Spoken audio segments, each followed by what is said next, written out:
Okay, we are recording. Great. Good evening. Yeah, my name is Brad Waite. I have the pleasure of being the president of Sustainable Rossmore, and Barry Bryan is our vice president. Welcome to Hi, Barry. this. Welcome to this very special, presentation. And Barry's going to introduce the speaker, because he knows him personally. Thank you, Brad. It's my pleasure to welcome Peter Fiekowsky, who is our speaker tonight. Peter Fiekowsky is an MIT-educated physicist with 27 patents. He's a serial entrepreneur, activist, and social innovator. He founded the Foundation for Climate Restoration and helped launch the Citizens Climate Lobby. Mr. Fiekowsky wants to ensure the survival and flourishing of humanity, so he is a champion of climate restoration, which aims to reduce carbon dioxide to 300 parts per million by 2050. Climate restoration is a bold goal. Mr. Fiekowsky's strength is working with diverse groups by bringing stakeholders together. Foundation for Climate Restoration is creating a united and interdisciplinary front that will work collectively to reverse global warming and restore the climate. Peter and I are both MIT members of the class of 77. We met at a reunion. Peter lives in Los Gatos, and he offers a different and hopeful perspective on what we can do to make this world more habitable for our grandchildren. We introduce, here's Peter. Take it away, Peter. Great. Barry, thank you. And everyone who's here, thank you. Let's see, there's 20 of us, including me. So I'm actually in Los Altos, and I think I'll just dive in. So my mistake, sorry about that. Oh, yes. So the title of my talk, and I'll show you this screen here, is Restore Our Climate. Really? If you've been tracking the climate, and I'm sure all of us have, or you wouldn't be here, you've been hearing about maybe we can avoid disaster. And we're going to be looking for the next half hour at what if we actually wanted to have a flourishing humanity and a great climate for our kids? What would we do? So, and the answer is we're actually doing the things that need to be done. We just don't know it. We need to focus on it. So I always like to start out, I'm going to show this graph again larger, but and I'll do the big screen thing so it looks better. And I'll move this off my screen. Okay. So the graph here, I'll show again, but the big thing is a lot of you have seen this graph. It's the CO2 over the last, I'm going to move the screen again. Sorry about that.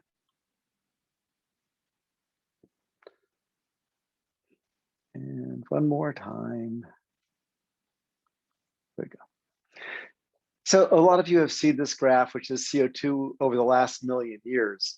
And we're here now, or actually we're here now. Agriculture, this is over time backwards. So this is 5,000 years ago. The last ice age was 12,000 years ago. So you can think of New York with a mile of ice on top of it just 12,000 years ago, not that long ago. Humans evolved around here. Modern humans evolved around here. But you can see that the planet has gotten warm and warm and cold a lot of times. And the bottom line, the thing to just think about is nature has removed that huge amount of CO2 that we have 10 times in the last million years.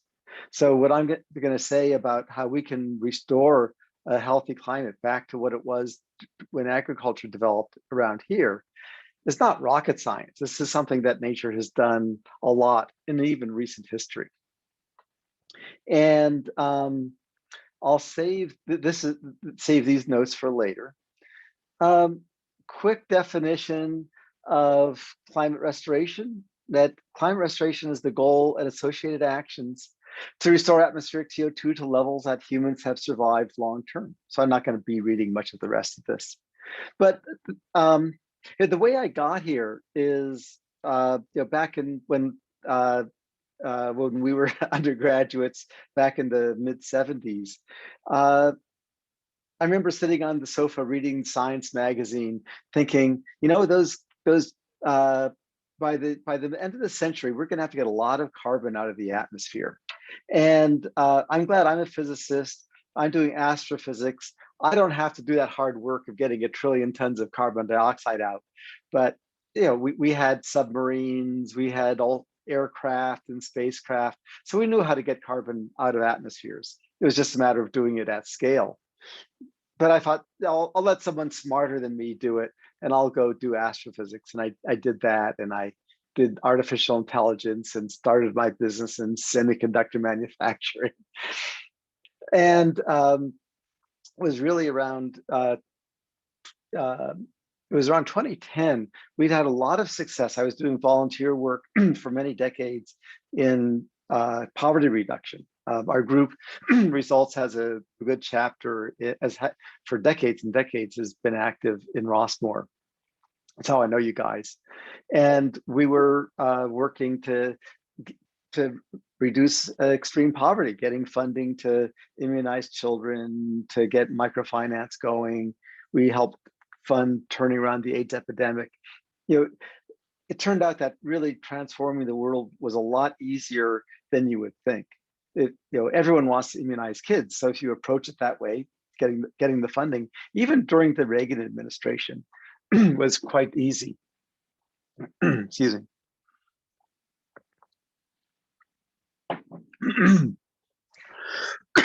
And so by 2010, it was clear. I'm going to stop sharing for a moment. By 2010, it was clear that we'd made a huge progress in reducing poverty and hunger, but it had stopped, and that the number of people going hungry, the number of children dying of preventable causes was going back up again for the first time in 40 years. And was pretty obvious that the reason was that the climate was getting worse, that droughts were getting worse, wildfires were getting worse, fishing was getting worse. And so I looked back, I talked with some friends of mine who had started the Citizens Climate Lobby, which a few of you know about. And nothing much was happening there in my assessment. And I asked them, well, what's your goal? When we started working on immunizing the world's children, the UNICEF has set the goal of immunizing all the world's children by 1990. And they failed. They only got it to 85%, but it was up from 8% from North America and Europe to 85% in 10 years. Just amazing. When you fail, you want to fail in a really beautiful way. And we had a specific what by when goal. And again, when we took on microfinance, we created a what by when goal to get half the people living on less than $1 a day engaged in microfinance, engaged in their communities that way. And it took 11 and a half years. Our goal was 10 years. It took 11 and a half. Again, it's good to fail in a spectacular, good way. And I wanted to know what the climate goal was. And no one knew, actually. The head of the Citizens Climate Lobby said, Peter, that's a great question. You're in charge of it now. Figure it out. And so the most senior climate scientist in the world, Jim Hansen, was on the board and at the conference we were at. So I had lunch with him the next day and asked him. And his answer was, I don't know what the goal is. I don't know what we could do. And I actually gave up at that point because I'm a Silicon Valley entrepreneur. I like to succeed. I don't tend to engage in things that their goal is basically failure. And so trying harder is never a goal I like. But it was when my daughter came back the next spring, came back home for spring break, that I realized I couldn't just run away again. When I was an undergraduate, at Barry's time at MIT, and I said, oh, someone else will deal with the climate. I'm going to go do something fun like astrophysics. This time I wasn't able to do that because no one else had taken on, how do we restore the climate? How do we make it so that future generations get a world that we're proud of? So I'm going to apologize again. My screen lost the, there it is. Okay, good. Now I have to. Oh, I see. Apologize for learning on your time. Let's do this now. I'm going to give up on that. I'm just going to tell you the story. Sorry, Peter, what are you? Well, let's see. Trying to share the screen? Yeah, let me. I'll bet it'll work if I just ask. Okay.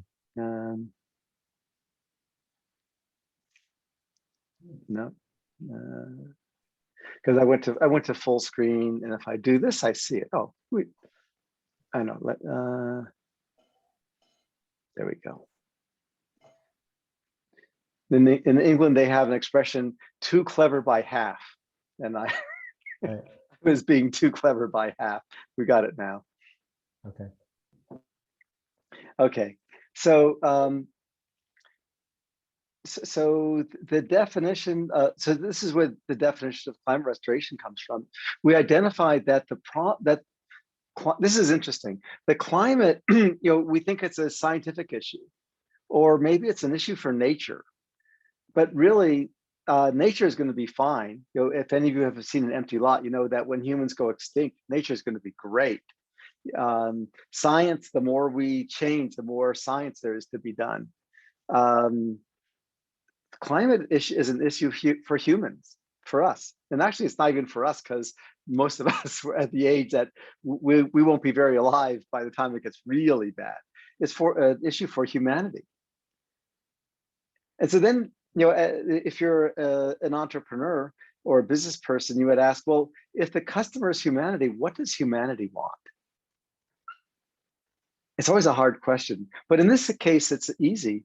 Humanity wants the same climate that we developed it, where agriculture developed, our civilization developed, because anything that's particularly different than that, the risk of our survival, the risk of our not surviving is quite high.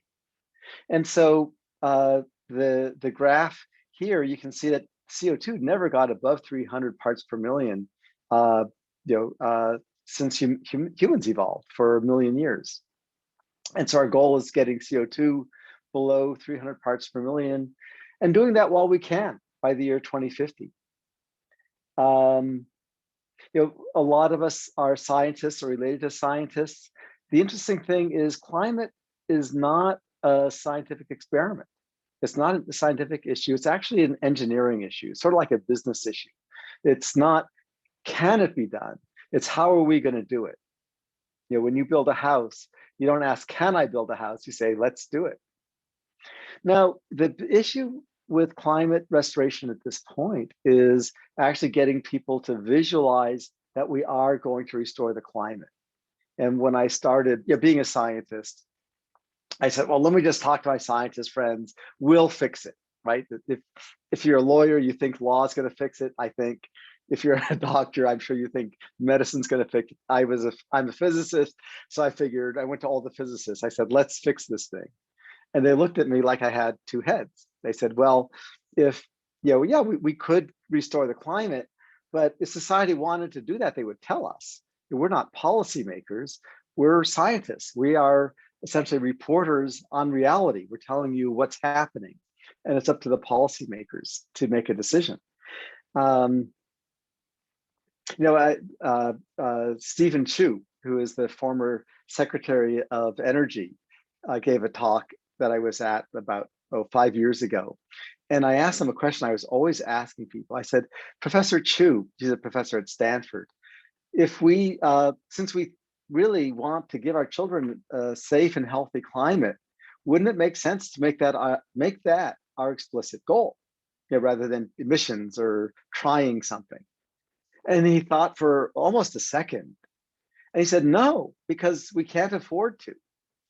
And I was irate, but I tried to behave myself.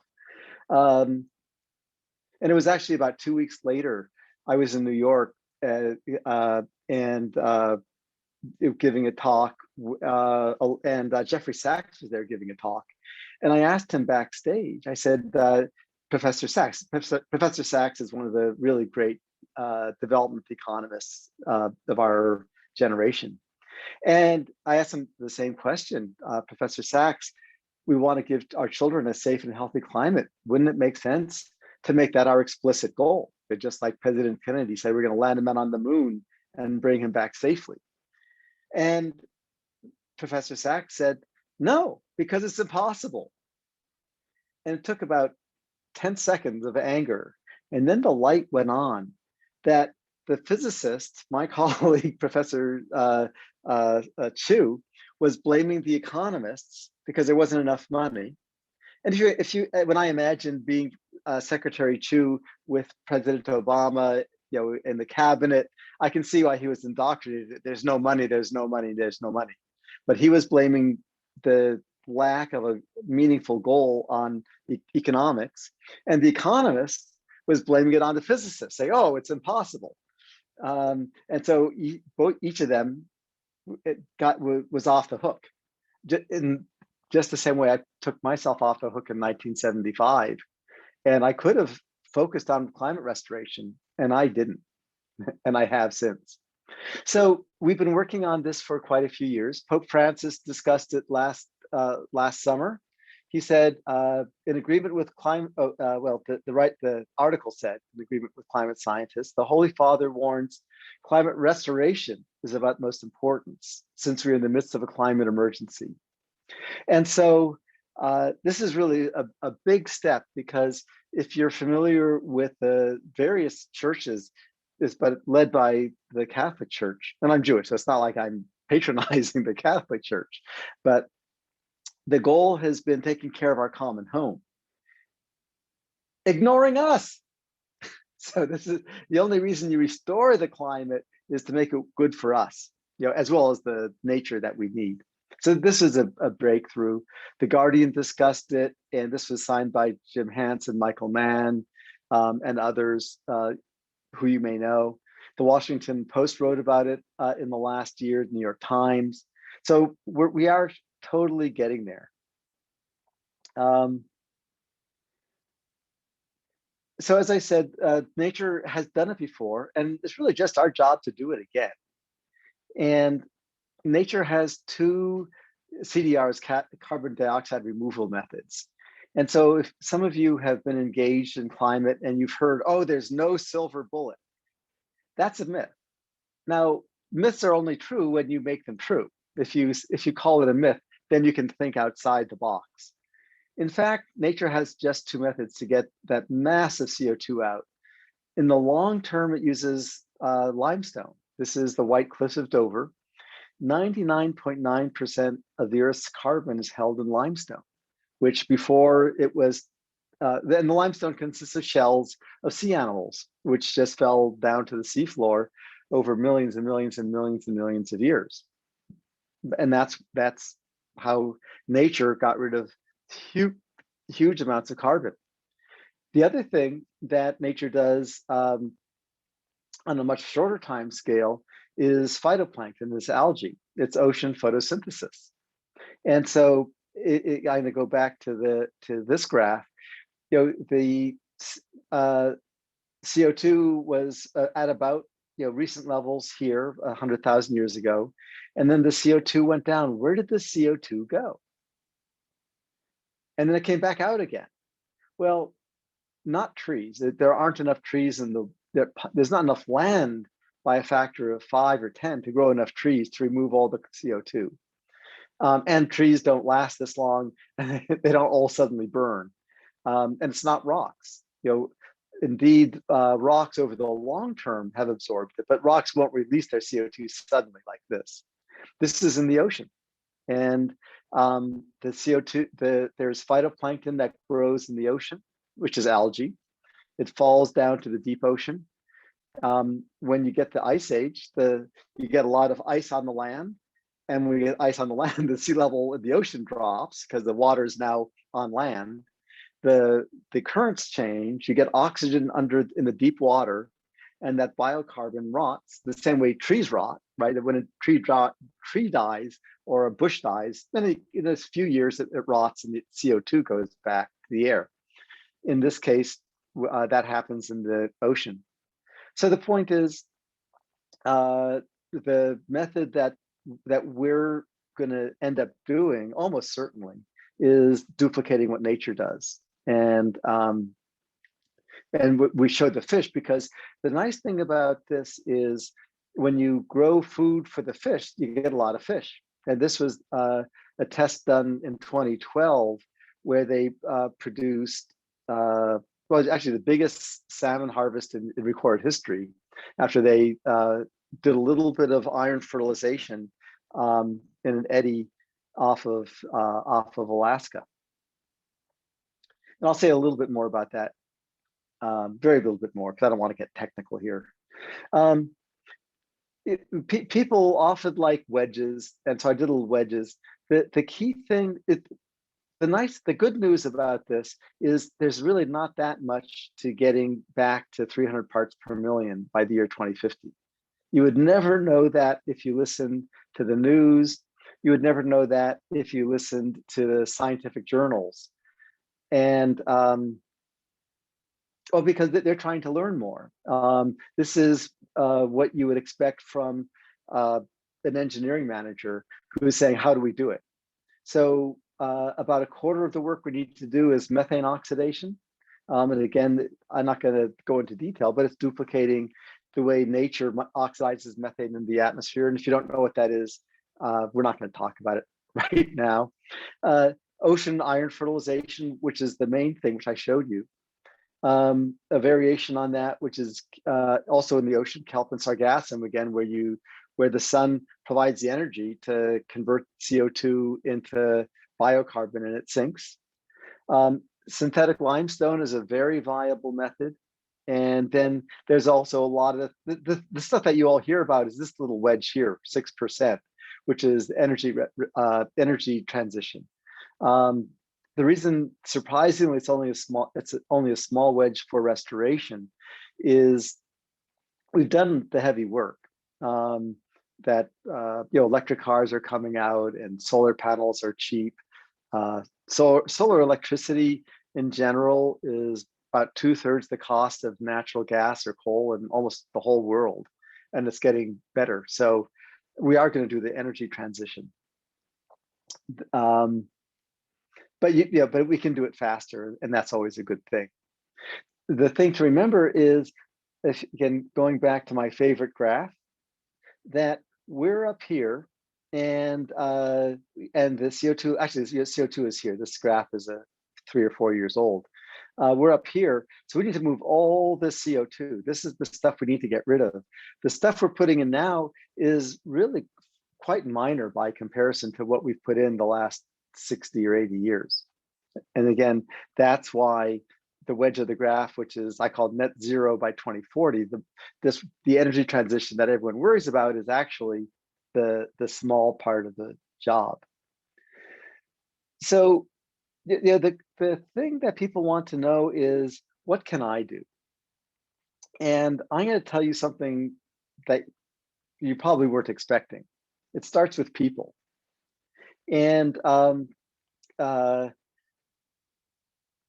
you would think I'd be talking about energy and the companies that are going to get the carbon out. Those things are going, and we can talk about it another day.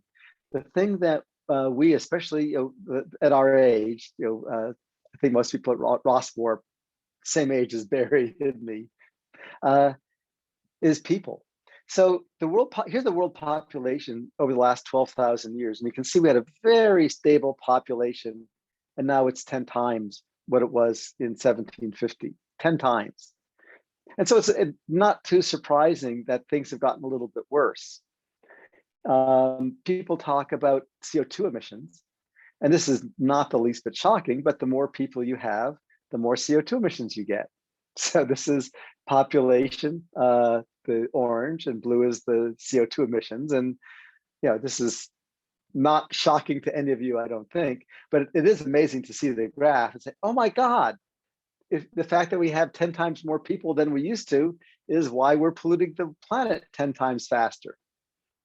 And so really the bottom line is that the action that we can take as elders is encourage small families. This is not what you expected probably, but the carbon if you want to reduce your carbon footprint, you can definitely buy an electric car. You can stop traveling. Actually, you can't stop traveling because you haven't started yet since the end of COVID. And you can go vegan. But if your niece or nephew has one fewer child, that has 100 times the carbon impact of you going vegan the rest of your life. So going vegan or any of these little things, they're really good to do. It's good for your health. But when it comes to the climate, what's going to make a difference is the curve of the population. And it's not we should do it or they should do it. It's that we're committed to flourishing humanity for our children and our grandchildren. And that's going to happen when the population gets back in balance with nature. And the second thing that we can do is simply tell people that we are going to restore the climate. The problem that we have right now is, the news is always, we're in a climate disaster. And no one's talking about where we're going. And the way the human brain works is you have a goal and then you achieve that goal. When we were working, we would say, in the morning, I'm going to work. And magically, 40 minutes later, we were at work. Our brain when you have a goal, it happens. Your brain finds the ways to make it happen. When we, as a humanity, are clear that we are going to restore the climate, those actions I showed you, those will happen naturally. They're actually profitable. They're just businesses that need to be encouraged to flourish. So that's the bottom of the hour, and that leaves us half an hour for discussion and questions. So Barry, Yes. Okay, let's see what we've got. Great, thank you, Peter. Our first question comes from Marcia Lieberson, and I'm going to unmute her. Actually, let me just enable you. Okay, Marcia, you can unmute yourself now. Why don't you ask your question? Well, Peter, I'm going to maybe stick a couple questions, but I guess I don't understand how our oceans can absorb more CO2, considering the warmth they are now. And yeah. I mean, you're not telling us how this is going to happen. Like, how are we going to synthesize more limestone? How much are we going to need to store that amount of CO2? And you're saying that these things are going to happen naturally, these solutions. I don't understand that. Oh, good. They're technical questions. It's great. So on the limestone, there's a company here in Silicon Valley called Blue Planet, and they make synthetic limestone. So I call it an artificial oyster shell. So imagine an oyster in the ocean making its shell. It's not a big factory. It's low energy, and this. And Blue Planet makes very high quality limestone for roads and buildings, for concrete and road fill and so on. And it's cost competitive with quarried limestone or quarried rock of any type. And what's very interesting is, and the reason it's cost competitive is it really is easy to build once you have the 100 patents they have on figuring out how to do it. It took the oysters a long time to figure it out. It took Brent Constance a long time to figure it out. But once he did it, like with the oysters, it's not really difficult. But quantitatively, here's what's interesting is we use per person 7 tons of rock every year per person. So that's 50 billion tons of rock globally is used for our roads and buildings. They're in the budget. And by switching the source of the rock from quarrying, opening up the land and quarrying, to using the synthetic limestone, that actually gets enough CO2 out of the atmosphere between now and 2050 to get CO2 back to 300. It's just because rock, you wouldn't know it by looking. It shocked me when I first learned it. But yeah, rock is the thing that we use the most of next to water in the world. 7 tons for every man, woman, and child. So that's the answer for the limestone. The Blue Planet plant will be opening up in next quarter in Pittsburgh, not too halfway between me and Los Altos and you in Concord.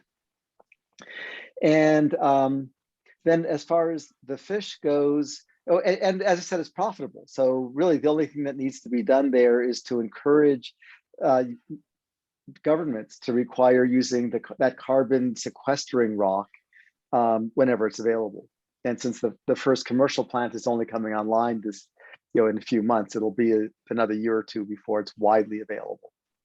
But that's something that that people at Rossmore or other places can work on in the very near future. And yeah, I guess, and speaking of that on the Foundation for Climate Restoration, that's F4CR.org, they're creating local groups which will work sort of in conjunction with Citizens Climate Lobby to help get the legislation written and passed both locally, county, statewide, and nationally. Then your second question was about the ocean. And you're right, the ocean, well, it actually can absorb all the excess CO2, but we don't want to go there. What the phytoplankton does, the algae, it's like trees. It's like on land when you grow trees, when the trees die, they fall over and they rot or they burn, and the CO2 goes back. In the ocean, when the green stuff grows, it sinks, and it goes deep into the ocean where there's not enough oxygen for it to rot, and so it sequesters carbon that way. And that's how the ice ages were formed this last million years. And the catalyst for that is minute amounts of iron. It turned out it was very hard for the scientists to figure this out. It was only until 1990. They suspected it in 1930, then 60 years it took before they could measure the minute amounts of iron in the ocean to realize that's the missing nutrient. And so when there are big volcanoes like Mount Pinatubo in 1991, you actually see CO2 levels on the planet go down. And because there's iron in the dust from the volcano, it provides the nutrients for the phytoplankton, they grow, and the biocarbon sinks into the ocean. So, that's a viable business because you can sell the fish. What they do is they put the iron dust, very, very, very fine iron dust, again, similar to a volcano or dust storm, and they put that in an eddy where it will stay for a few months, feed the fish, and then the fisheries make money by having a huge harvest of fish, and that's how they maintain it. And it doesn't require the government to do anything. So it'll keep on going as long as people say we want to do that. So, and I could say more, but I'll wait for more questions. Okay, next question. Well, I guess I will ask a question until someone else comes up. So, in the past couple of years, we've greatly increased the priority that combating climate change has gotten as an issue.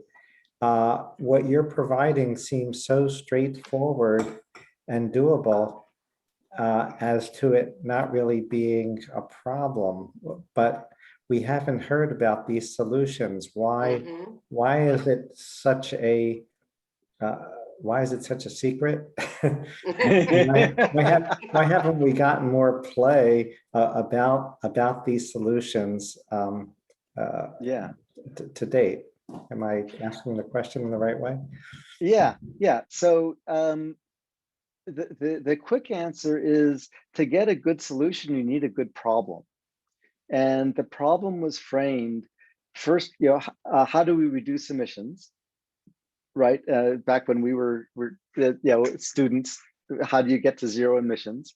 And then once it got pretty hopeless, when the massive wildfires and massive floods started happening, it's how do you reduce the disaster? And that's nice, but it doesn't answer. It's the wrong question, and it was the wrong question because it didn't. This is the first time in the history of humankind, since in the last, since we evolved from the bonobos and whatever they are. It's the first time that our existence has been in doubt. We've always been a small enough population on the planet that no matter what stupidity we did, the worst that would happen would be our tribe would get wiped out, and then another tribe that was smarter would take over. But we're now one tribe, and we've reduced we've increased our population, reduced the death rate so much that our existence is in doubt. But that it's a new way of thinking, and so the scientific community never thought about humanity at risk. They just wanted to know how to learn something. And even the religion, the religious groups were looking at, taking care of our common home. It never occurred to them that as religious leaders, they had an obligation to make sure that humans didn't go extinct. And that's what's changing, and that's what's making these solutions be visible. Or to be explicit, Marcia was asking about the ocean fertilization, the how do you do something in the ocean? The reason they did it successfully 8 years ago, and they never did it again, because the environmental group said, this is terrible. If you take that much carbon out of the atmosphere, it's just going to give us license to put more carbon in. And the UN told us that our job is to reduce emissions. So if you take carbon out, it's actually going to increase emissions. So don't do it. And they shamed all the scientists involved. And the scientists never wanted to touch it again. If you go to any conference on climate, you'll see they will not well, it's changing this year in 2021. But until the last few months, they would never, ever discuss this topic, because they were so shamed by the environmentalists who said, no, don't reduce CO2, reduce emissions. It's a matter of defining the problem. Well, thank you, Peter. And that's and that goes back to the action that people like us can take, is that as elders, God, that sounds terrible, but we are the elders. As elders, people will listen to us. And if we say, listen, we're going to restore the climate, people will take it as gospel. And all you have to say is, we're going to restore the climate. And people will say, oh, okay, good. That means we have to do the iron fertilization thing and the limestone thing. No big deal.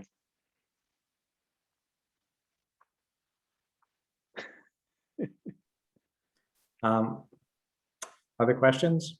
There was something.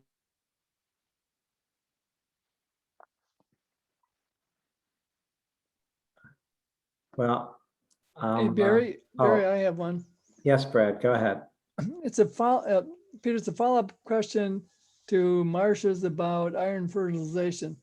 You mentioned that, the scientists put a very minute iron dust in an eddy. How do you do that at scale? Oh, that's a great question, of course. It takes 500 eddies. And so you do it once a year, because this is going to be obvious after I say it, but you want to do it the same way nature does it. And nature does a volcano or a dust storm, and then they call it an ocean pasture. It then goes fallow. And so you put the iron dust in, you get the phytoplankton, the fish. Yeah, the biology changes. Just like if you fertilize a field, the biology changes. And then you let it go fallow for a year or two so that it comes back, because nature is designed to go through that cycle. And it just takes 500 of these. And so there are a number of nations that are gearing up to start this probably in 2022. It's won't be in the news for another 6 or 10 months, but they want to restore their fisheries. And if they also save the planet by reducing CO2, that they're fine with that. Great, But thank you. but it's about it cost them about $1 million to do that one eddy 8 years ago. I have a question. Yes, Patty.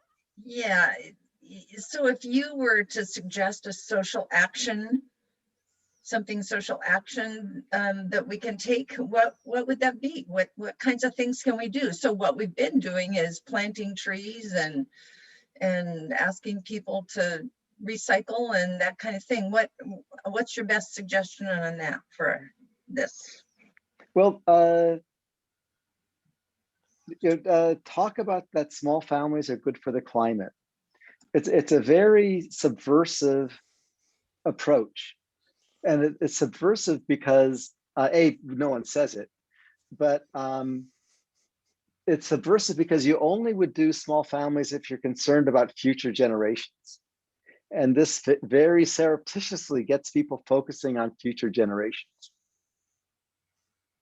And then there's so that's really the biggest thing, is we're working very hard to expand that in the next 8 months between now and the next climate conference on November 1st in Scotland.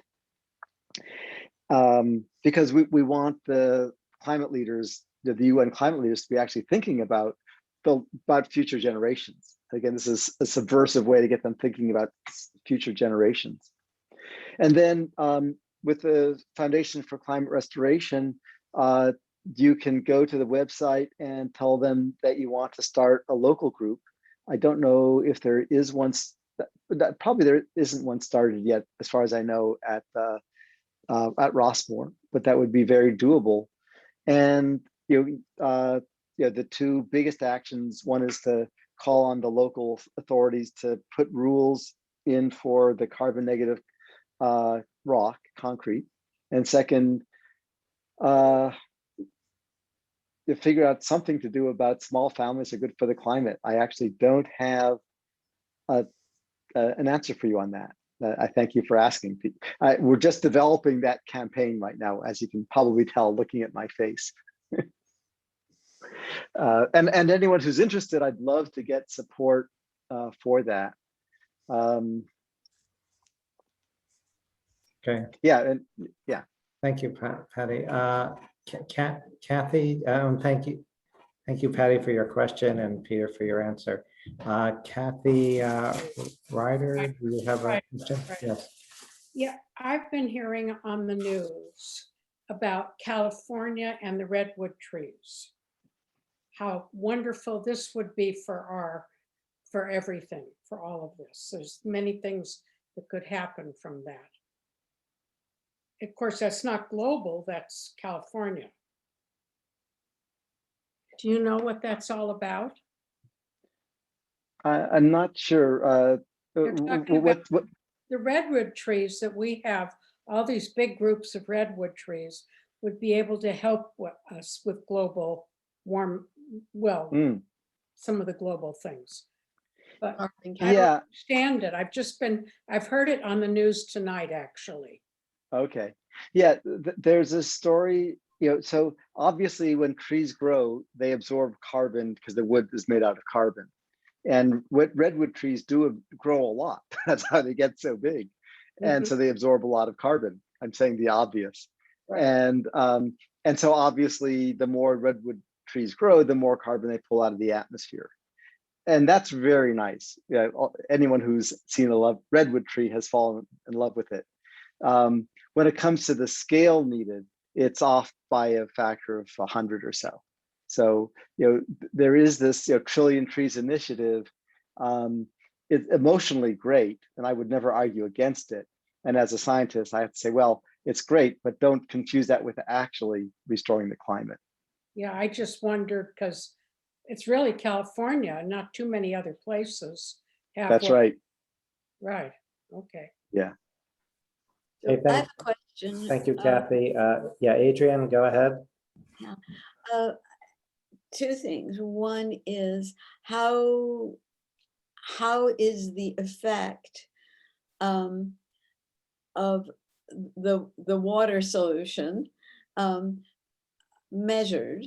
And two, I mean, as you say, really, basically, tree planting is a drop in the bucket, and that's really what a lot of our energy has been in sustainable Rossmore, both in fundraising and in actual planting. But the other question is, when it comes to reducing family size, that is such a political issue, and there is going to be so much resistance to that seems to me a drop in the bucket in terms of its efficacy. Not that it wouldn't work, but that people would be so resistant to doing it. In fact, we pay people for all, you have more children, you get more money. There's the political problem, the social problem, and the public relations problem, and the economic, the scientific problem in terms of demonstrating the efficacy of even the fish hatcheries or fishermen. Yeah. Let's see. So you have a few questions there. As far as the ocean restoration, the fishery restoration, I've got a slide with the fishing records, and you can see that when they did the iron fertilization, the amount of salmon went up by a factor of 5. It went higher than it's ever been before. So the efficacy, you can always debate it, but it's really obvious if you just look at the data. And it happens even when the iron comes from volcanoes or comes from artificially. There's really no serious question. People argue everything. You may have heard people argue about the last election, for example. You may be one of them. People argue anything. That's not the point. But the point is there is data. So the efficacy is well proven. Again, nature, that's what nature does. The journals are quite clear about that. Then your question about small families is a very good one. And the trick is this,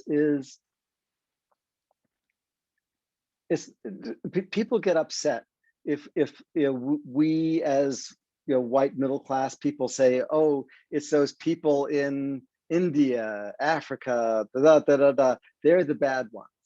Well, once you imply that the least bit, then you're dead. Then they'll attack you. Now, on the other hand, if you just say it's okay to have small families, that people don't attack that. I've been trying it out on the road. I've had this discussion at the Vatican a lot of times. For obvious reasons. I'm a scientist, so I wanted to do the experiment and talk to the priests and the bishops there at the various meetings I went to. And they have no problem with it. The slippery slope is when you start implying that they should. So it's always we should, small. You have my permission to have small families, and Adrian, the thing that's interesting to me is we grandparents have a lot to do with that. I did an investigation in Africa about 5 years ago, asking this, and a friend of mine works with young women there, and she tracked. She had a support group, and when the young women would come in at age 17 or 18, she would ask, "How many children are you planning on?" And they would say 1 or 2. This is just outside Nairobi. And Nairobi, it's definitely 1 because it's such a crowded city. And And she said that, as the years went by, these same women would have 2, 3, 4, 5 children. And she asked why. And the main answer was my mother-in-law or my grandmother pressured me. And biologically, we're sort of here to help our kids raise our grandkids. Like, why else would we be here biologically? So there is an urge for us to encourage more grandchildren. And there's a big opportunity for us to lead the way and say, as a grandparent who's committed to humanity flourishing for future generations, to get the population back in balance with nature, it's okay to have 1 or 2 kids. And that'll be a breakthrough. But then you have the problem with Social Security, and you have the problem with being replaced by whom, and the fear of being replaced, and the fear of not being replaced. And I mean, I just think I think it's a noble. I mean, it's been an issue in the environment for a long time. Will there be enough food for everybody? Will there be enough water for everybody? It's not a new issue, but it's never taken off. I guess in China they had the one-child policy for a long time, and then they found out, well, they needed the money to support the elderly from the younger people, and there weren't enough young people to support the older people. So it's just fraught with problems, I think. So if I were going to pick an area to pursue to save the environment, it would be more in the fisheries and the water and sanitization than in trying to deal with reducing the family size. Right. Well, for the family size, the main thing is to provide permission. That is, all the young people I know are thinking, seriously, do I even want to raise kids? Mm-hmm. I don't know how expensive it is in Rossmore, but here in Silicon Valley, you just can't afford to have kids. It takes a will of God to have kids. But yeah, and so we just need to give people permission. Like, it's okay if you want to have just one. And we need to make it okay for our leaders to say that. Now, Paul Krugman, in the New York Times, did a wonderful op-ed, a wonderful piece 2 days ago. Actually, it was the first piece I've seen in the New York Times saying, you know what? Having small families is probably a good thing. So the tide is turning, and help us turn it, Adrian. I would love to. Great. Okay, other questions? Okay. Peter? Eric, go ahead. Thank you. This is a fascinating discussion here. Interestingly enough, I'd heard a few years back that the average family size, the average in America was 2 children or less. And when you look at statistics now, actually since the 80s, the statistics say we haven't had more than 2 children per family in America. So are you saying the real education absolutely needs to be done worldwide then? Because it appears that Americans by default or they just don't want to have too many kids around the house, or it's too expensive. We actually are down to 2 children, at least the statistics I'm looking at. Yes. Yeah. So there are 2 points that you make. One is, indeed, in the US, we're down to, the replacement rate is 2.1, since some people don't have kids. So it's 2.1 is the official replacement rate. We're down at 1.7 now. And on our way down. So totally, we are down well below replacement. And so the target is, if we get the average family size to 1.5 children per woman, then by the end of the century, we'll actually be at that balance point. And the cool thing is that's 1 or 2 kids. That's not a sacrifice at all. It's just 1 or 2 kids, and that actually takes the population back. I forgot what your other question was. Maybe what- Well, actually, what I would like to move into is the limestone. I mean, this is all new territory for me. Yes. In your description of the Blue Planet company here this is in Pittsburgh, right here Yeah. in the area. So they're making limestone, and you're strongly suggesting then that limestone be bought for construction and everything else from these companies, and that will have a positive effect in the environment. Is that what I understand? Yes. Yeah. Yeah. Or saying in a bit more concrete words that when you're building a house, you want to reduce the carbon involved in the house, both in its construction and its use. And so by using carbon sequestering limestone. So limestone is calcium carbonate. By weight, the carbonate CO2 is half the weight of the limestone. So every cubic yard of limestone is 1 ton of CO2 sequestered. So it's a lot. So when you pour a driveway, when you can pour that driveway with synthetic limestone, it will sequester tens of tons of CO2. And what's the motivating factor to buy from these private?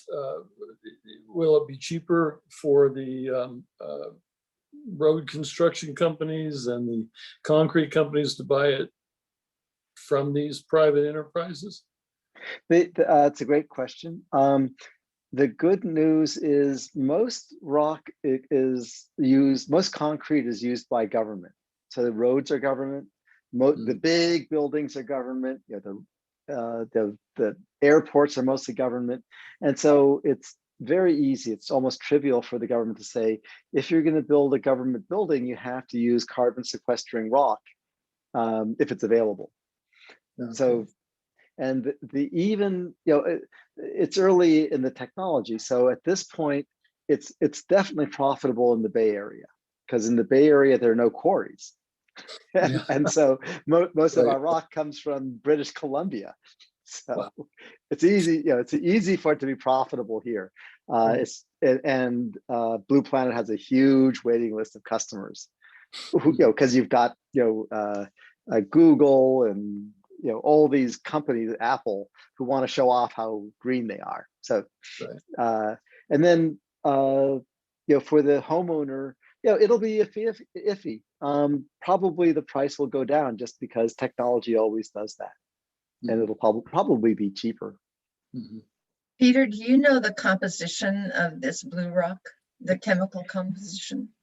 Yeah, it's standard calcium carbonate, CaCO3. Thank you. Okay, Gary, you had a question? And Eric, thank you for your question. Gary Randall? Let's see. Oh, you know what, I don't think you ever, Gary, we can't hear you. I don't know if you ever signed on audio. I think you just signed on video. I don't. There he goes. Connecting. Connecting. I don't see, so there's no way that I can unmute him. I don't recall, Gary, you ever joining with video. You never muted. So if you can sign on another way, we can. Yeah. Or you can type your question, Gary. Oh yeah, Gary. Well, thank you. Why don't you type your question in the chat, since you are not connected audio.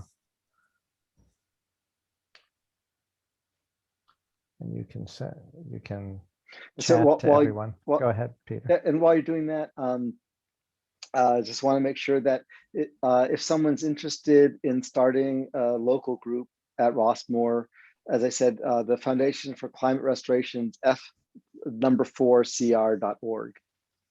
And the Foundation for Climate Restoration, I operate at arm's length. I'm the founder of it, of course, and to some degree the visionary. When I talk about population, the foundation does not talk about population for the obvious reason. That's a little bit touchy, and they're still building up their cred at the UN and so on. So just don't make any trouble, but encourage them, because the foundation, as more and more grassroots people are interested in a sustainable population, and they'll discover, oh, it's okay to say it. Again, the main thing is just giving permission. So Peter, I have a question, that in terms of carbon balance, or the total carbon amount on the planet, if you only slowly were reducing the family size, so it was taking longer, would you still be able to get CO2 down to the pre-industrial levels? In other words, how important of a component is the population part of it compared to the the other nature equations that you're talking about, creating calcium carbonate and methane oxidation and the iron fertilization to really get the carbon created from fish? On a physical level, in terms of measuring CO2, what you're implying is correct, that reducing family size won't have a big impact on reducing CO2 levels. However, obviously, if you go out 100 years, if you look at the decimation of our forests and the rainforests and all these things, clearly we need to have a smaller population. So the point is that by talking about small families, we subversively get people to think about future generations. It's just a sneak thing at this point to get people focusing there. And you say, oh, if we're going to have a survivable population, we might as well have a survivable CO2 level.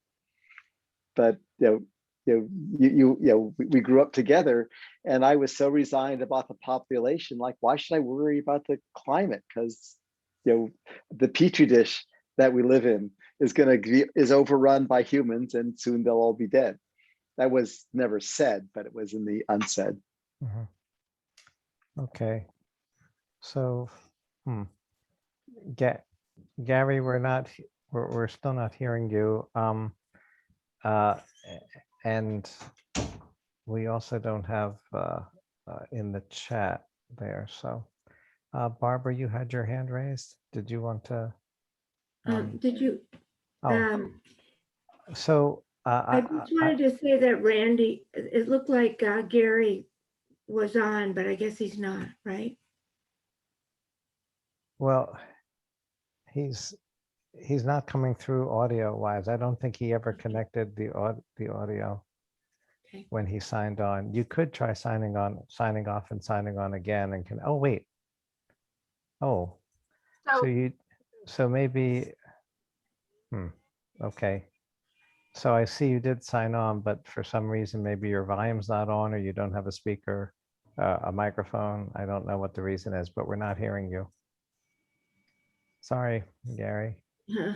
I wanted to, if I may say, I wouldn't want us to stop doing anything we're already doing that we feel will help the planet, like planting trees and recycling, things like that.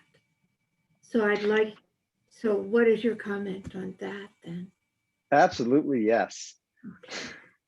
It's like this, our parents fought in World War II, and I'm sure we all heard stories about recycling aluminum and using postum instead of coffee and all these things. And those actions didn't win the war per se, but they were integral to winning the war in a way that I don't have words for, but I can see you understand what I'm saying. So absolutely, plant the trees, recycle, be vegan, all those things, they really do contribute. And it's good to keep in mind the physics of the situation, that we'll be implementing the two silver bullets that nature uses. The restoring the ocean productivity and the limestone, Okay. and having small families. So I'll take a minute. I like telling this story just because I'm a scientist, but with the human population, it was steady, and the way nature keeps any population in balance with the resources of nature is all species produce lots of young, seeds and seedlings, young fish, caterpillars, and most of those don't survive. The ones that survive, and the only ones that enough survive that actually have the resources. The reason that young are very susceptible isn't just because they're young, but it's also because it's how nature keeps populations in balance with resources. And so then the last few hundred years, we've saved all these young people's lives. I did a lot of it, right? Because I helped fund immunizing all the world. I mean, I had my little tiny part of it, but I want to take full blame for it as well. That we did one part, but didn't replace that mechanism in nature with intentionally having small families. So yes, we're 50 or 100 years late, but we can do that and replace nature's child mortality rate with just a norm, a public norm for small families. Thank you, Peter. So we have time for one more question. Linda, you wanted to ask a question. Can you unmute yourself? I see it's in the chat, but if you would ask Peter directly, or I can read it if you're having difficulty with the mute.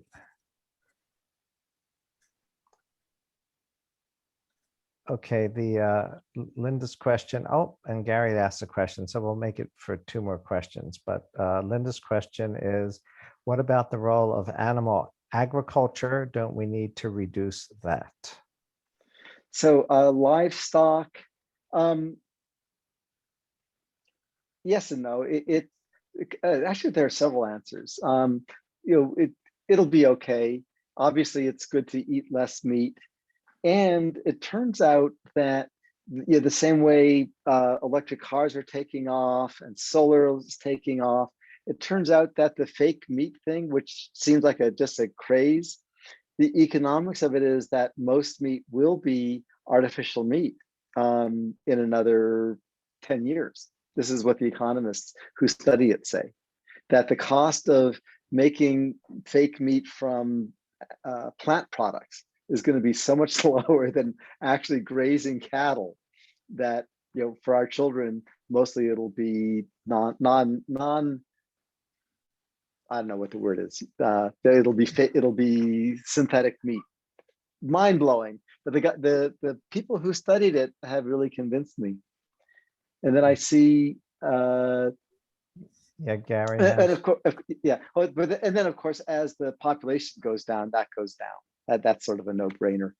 To keep in mind that, like on our continent, North America, when Columbus came, there was somewhere between like a 10 to 30 million people, and we're now 300 million. So it's a factor of 10 higher.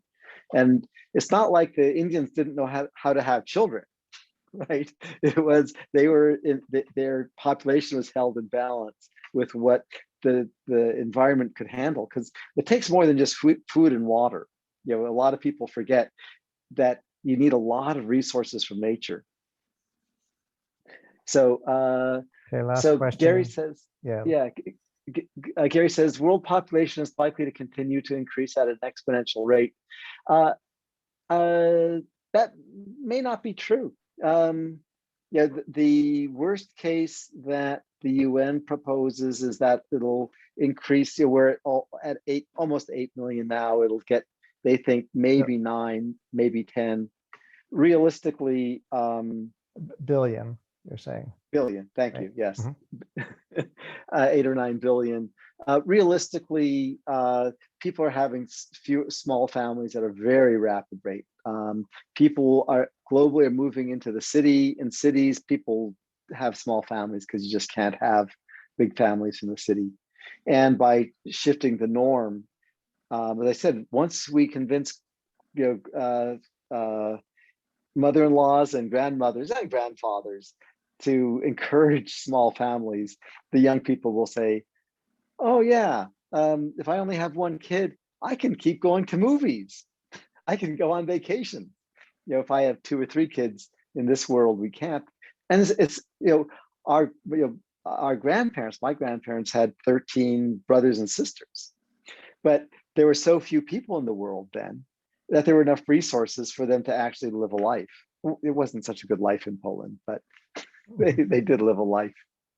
Okay. So yeah, if we did increase at an exponential rate, it would be like a petri dish. If you remember from high school, you'd get a colony growing on a petri dish, and it would grow, take over the whole petri dish, and you'd come back to school the next day, and it was dead because it used up all the resources. And that's what we would do if we didn't have the good sense that we do have to have small families. Okay, well, Peter, I want to thank you for an amazing talk. You're a true visionary, and it will take us a lot of digesting to appreciate all of the wisdom that you shared with us tonight. So thank you for that. And I guess I'll start the applause here from everyone. Yes, And- thank you very much, Peter. And Oh, you're welcome. And I'd like to ask, Barbara, would you be able to do an announcement about who our next speaker will be while we have all these attentive people here? Sure. I'd like to invite everybody to the next Sustainable Rossmore meeting, which is Tuesday, June 1st at 7, and it's on Zoom. And featured, among other things, will be Rebecca Poland, a landscape manager, giving some of her tips for reducing food waste. Okay. And there'll be an article about it in next week's paper, next week's Rossmore News, with Okay. a way to link to the meeting. Okay, thank you, Barbara. And Peter, we will take up a question of a Foundation for Climate Restoration, how we can incorporate your foundation's thinking into our thinking here to see to see how we can work together. So so thank you so much. Yeah, well, Barry, thank you, and everyone, thank you for your questions and your interest. I learned a lot. I'm excited about my little our nascent campaign to get grandparents to encourage their kids to have small families. I think we shall see. The campaign's only about, really, it started when Barry invited me to give a talk, and I thought, what would make a difference at Rossmore? So Barry, thank you for starting a whole movement. Thank you, Peter. You're welcome. Right. Okay. Okay. Good night, Well, everyone. Right. Thank you. Good night. Thank you.